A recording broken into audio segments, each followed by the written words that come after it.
বিজ্ঞানী Isaac Newton ছোট থেকেই জিনিয়াস ছিলেন। বিভিন্ন জটিল বিষয়ের ওপর তার অনেক আবিষ্কার রয়েছে।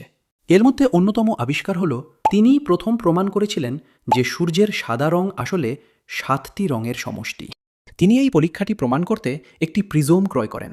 তারপর একটি বদ্ধ রুমে ছোট একটি ছিদ্র করে সূর্যের আলো প্রবেশ করিয়ে তা প্রিজমের উপর আপতিত করেন। তারপর তিনি দেখেন সেই আলোকরশ্মি 7টি রঙে বিভক্ত হয়ে গিয়েছে।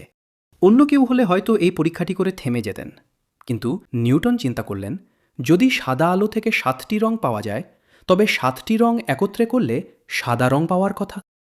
তাই তিনি একটি গোলাকার চাকতিকে সমান 7 ভাগে ভাগ করে সেখানে 7টি ভিন্ন ভিন্ন রং করেন, যা সূর্যের আলো বিশ্লেষণ করে পাওয়া গিয়েছিল। এরপর তিনি চাকতিটিকে খুব দ্রুত ঘোরাতে শুরু করলেন। মজার ব্যাপার হলো, ঘোরানোর সময় চাকতিটিকে সম্পূর্ণ সাদা মনে হলো। নিউটনের অন্যতম একটি ট্যালেন্ট হলো তিনি খুব সুন্দর গান করতে পারতেন, যেমন আমি বিশ্বাস করি না।